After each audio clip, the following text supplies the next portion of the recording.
Hi YouTube thoughties, it is your fairy quad mother bringing you the most disgusting glute workout and the only glute workout you will ever need. Word on the street has it that you don't know what you're doing when it comes to your glute workout, so that's why I'm here to help you. This workout is disgusting and it's vile, but it's also the only glute workout that you will need to see progress. And as per usual, here are my credentials. So let's get right into it. All right, y'all.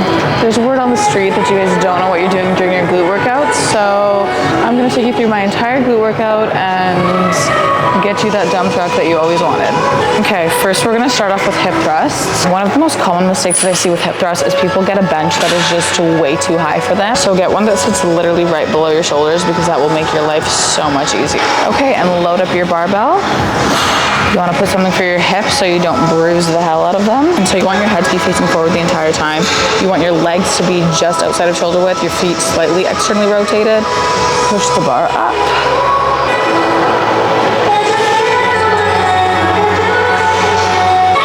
And at the top of the movement, you want your knees to be creating a 90-degree angle. And think of pushing your hips to the ceiling. Your chin is always facing forward.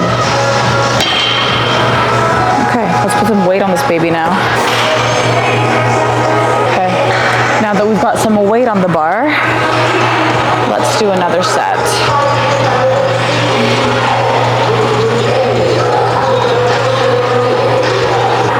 Oh my god, hip thrusts are vile.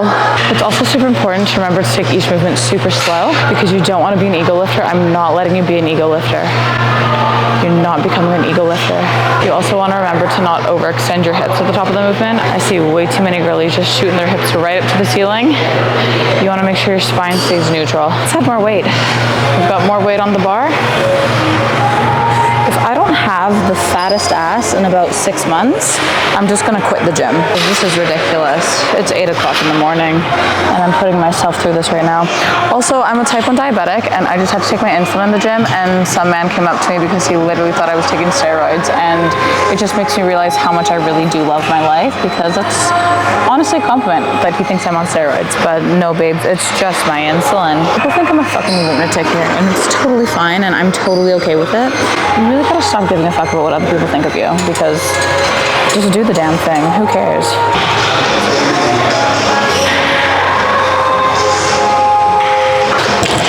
Ooh, that one was painful. Let's check the pump though. We got a nice little pump already. I forgot to put on deodorant this morning and I can smell myself already, and I'm 3 sets in. The way that I like to do a lot of my workouts is I like to use the pyramid training model.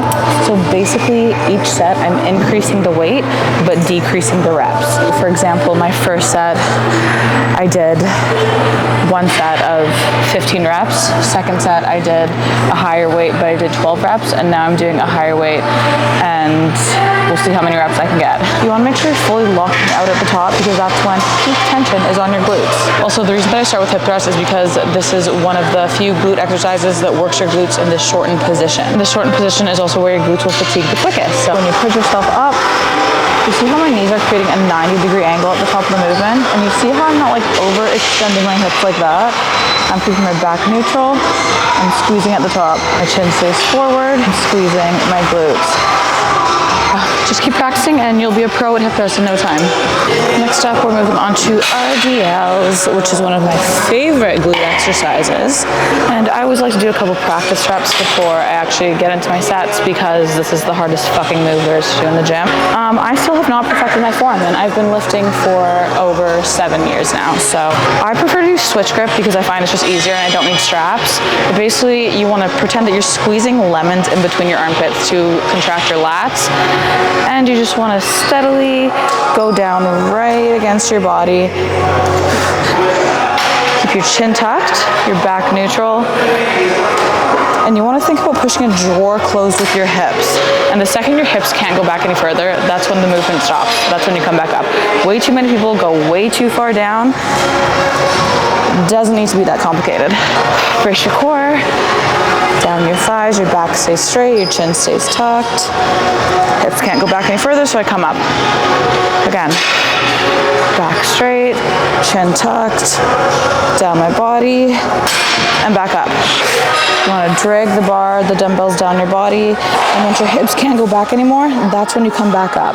Too many people go way past their active range of motion like that, and that's why their fucking back hurts. If you want more glutes, a little bit more bend in your knee, like that, and more hamstrings, your knees are a little bit straighter, like that. So we're doing RDLs for our lengthening movement. So you can also do single leg RDLs, B-stance RDLs, and like any kind of hinge movement.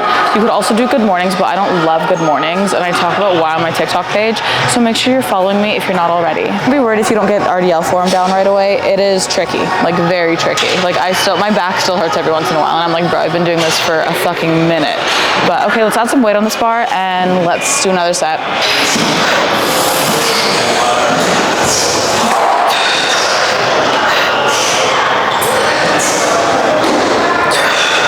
For our unilateral exercise, we've got step-ups, glute bias step-ups to be exact, and these are absolutely disgusting and vile, but we do them anyways.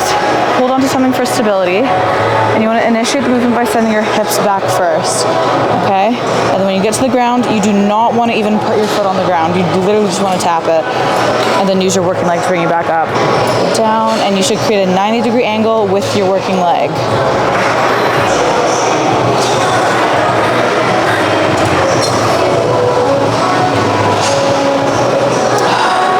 Oh my God, that's disgusting. That's disgusting. I'm done. I'm over it. And because you're initiating the movement by sending your hips back first, your chest should naturally come forward. For our last exercise, we're gonna do glute med kickbacks to really burn out those motherfucking glutes. Okay, you wanna stand up straight and kick your leg out at a 45-degree angle. And squeeze your glutes at the top. A lot of people say that they feel this exercise in their non-working leg, and that's completely normal because your non-working leg is being used to keep you stable. So don't worry about that. And that's literally the workout. So let me know if you guys give this a try and let me know what you think. Okay, bye, love you.